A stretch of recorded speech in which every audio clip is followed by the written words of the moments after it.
नमस्कार विद्यार्थियों, कैसे हो आप सब। आशा करता हूँ आप सब अच्छे होंगे।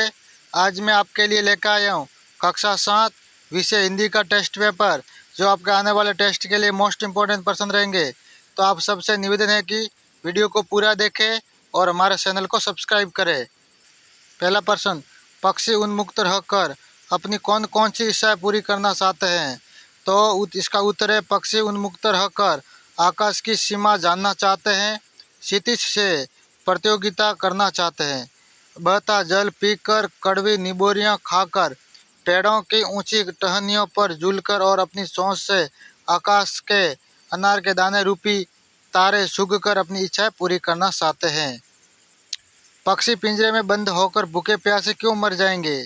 क्योंकि पक्षियों को खुले वातावरण में घूमकर रहना और बहता जल पीना और नीम की कड़वी नींबूरियां खाना ही अच्छा लगता है। ये पहले पाठ के 2 प्रश्न है, ये मोस्ट इम्पोर्टेंट है, याद कर लेना। अगला प्रश्न, सिंधु और ब्रह्मपुत्र की क्या क्या विशेषता बताई गई है।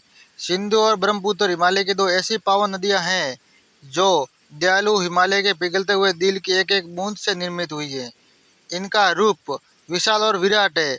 जब ये आगे बढ़ती हैं तो इनमें कुछ और छोटी छोटी नदियां भी मिलती जाती है। इनका रूप इतना लुभावना है कि सौभाग्यशाली समुद्र को भी पर्वतराज हिमालय की इन 2 बेटियों का हाथ पकड़ने का श्रेय मिलता है।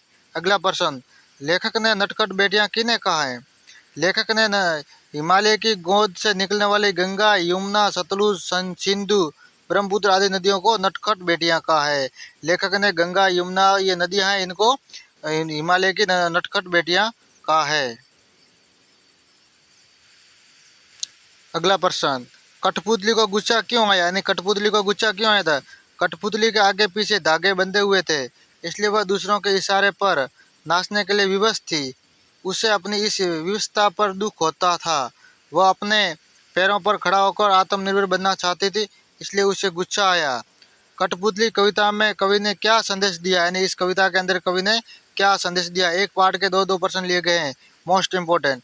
कठपुतली कविता में कवि ने संदेश दिया है कि परतंत्रता का जीवन कोई भी नहीं जीना चाहता, चाहे फिर भी कठपुतली क्यों न हो। हमें भी कठपुतलियों की तरह बंधन तोड़कर स्वावलंबी बनने का प्रयास करना चाहिए, साथ ही अपनी आज़ादी का सही उपयोग करना चाहिए।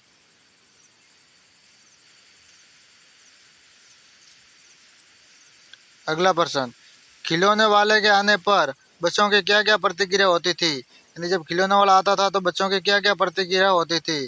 तो खिलौने वाले की मधुर सुरीली आवाज़ सुनकर बच्चों में हलचल मच जाती थी। वे अपने खेलों को छोड़कर घरों, गलियों और उद्यानों में उसके पास खींचे चले आते थे, यानी घरों से, उद्यानों से, सबसे वहाँ कहीं भी हो, बसे दौड़कर उनके पास आ जाते थे।